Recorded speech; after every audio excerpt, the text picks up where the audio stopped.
Now let's bring in Fox and Friends Weekend co-host Griff Jenkins live outside Nancy's home, along with another guest who knows all about high-profile missing persons cases, retired Detective Jon Buehler, investigating the Laci Peterson case. He joins us live outside the Pima County Sheriff's Office in Tucson. Griff. Well, good morning, Brian, and it is day 19, and with every day that passes, the search for Nancy Guthrie would appear to get more elusive. So we brought Jon Buehler, one of the lead detectives in the Laci Peterson case, down here to the crime scene for a fresh set of eyes of where the investigation may be. Watch. The question everyone's thinking about, John, is, are we back at square one? Well, it's hard to know what square we're actually at because the sheriff's been pretty guarded about the information he gives out. Now, there's two sides on that knife that cut both ways. One is he's protecting the integrity of the case for an eventual prosecution. But the other side is it doesn't do you guys any good for having fresh updates and fresh information. If you were working this case, what would you be doing? One of the things that I haven't heard anybody talk about is using vehicles as a tool. Now, if you notice when we came in here today, if you look at just about every car down the hill here, they all have that shark fin on the back. And people might not know this, but your location in your vehicle, even if you don't have it enabled, is stored, I believe 90% of them through AT&T. I would be looking at that as far as cars that come up here. When you guys sent me the address today, I plug it into the phone. Other people had to do the same thing. They had to plug that information into MapQuest or into Google search on their phone, and they drive in here. Well, there is a way that they can do a reverse keyword search on anybody that plugged in this address to this area. And you got to do it fairly quick because they don't store that information forever. There are going to be probably somebody in there that doesn't belong here. And yesterday saw no new developments, still no suspects or person of interest right now. John joining me now. John, you must have had some other observations too while we were out here. Well, good morning, guys. Yeah, I certainly did. It doesn't do it justice when you're looking at it on TV, but it's a fairly remote area. There's houses all over the place, but it's difficult to see one house from another because they're separated quite wide. In addition to that, I've never seen so much cactus in my life. I couldn't believe it going up there. I got turned around a couple of times, weaving streets that go through all these different intersections that are in close proximity.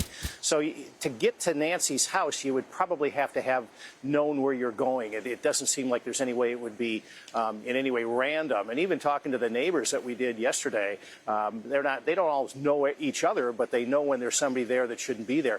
And kind of the last thing that I noticed yesterday, well, there's a few other things maybe, but one of the things was there's not a lot of light out there, and especially when talking to you guys this time of the morning, it's completely dark out there, no street lights or anything like that. Real easy for this guy to be masked up, gloved up, with the backpack, walking around in the shadows. Nobody would see him. It'd be real easy to get out of the way of a car coming by because he'd see the illumination of the headlights way before the car would focus on him. John, real quick, I know that a lot of people don't believe in the theory about the border, but it is a theory that's been put out there. How would you pull something like that off, kidnapping someone? That's a good question. And bringing them across the border. Yeah. Well, it seems to me that when everything I'm looking at, we're here at day 19 on this case, and from everything that's been released, it doesn't seem like whoever did this is very adept at it.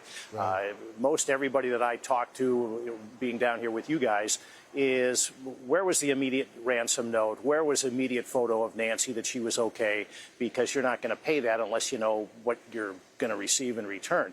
But in addition to that, here on the U.S. side of the border, we're pretty good about being able to pinpoint things, whether it's a vehicle or a phone or something like that. But my understanding is when you go down to the Mexican side, their ability through their towers down there isn't quite as accurate. You have a much more wide area to be able to locate a vehicle or a person from a cell phone or something like that if they're relying on their towers. Could he have taken her down there? Certainly. Can't rule that out at all. I'm absolutely confident the sheriff knows that, and of course the FBI certainly knows that. Yeah, and Griff, you worked at the border. You shot so many stories down there. I thought about that too, because if you cross the border, wouldn't she have to show a passport in order to go into another country? Wouldn't the U.S. patrolman even there make sure someone's not being taken across the border accidentally? Or could they, they could wrap her up and conceal her. Exactly.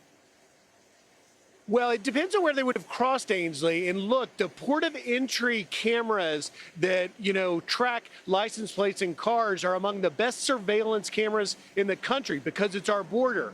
But did they not cross? If they did cross, indeed, was it not through a port of entry? But just quickly to John's point, and LJ, you know this, you've been down on the border, and that is sometimes when you're right on the border and we're using our cell phones to make calls, you see that your phone is connected not to AT&T, but yet to Telcel or a Mexican repeater tower. And when that happens, the U.S. ability to locate a phone or an individual becomes impossible because we can't really track Mexican cell services. And so if indeed you didn't even cross the border, but you had taken her and were hiding her right along the border, you might be able to still communicate with your cell phone because you're on a Mexican repeater, a Mexican cell service, which is far harder to trace.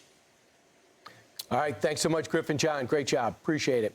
I'm Steve Ducey. I'm Brian Kilmeade. And I'm Ainsley Earhart. And click here to subscribe to the Fox News YouTube page to catch our hottest interviews and most compelling analysis.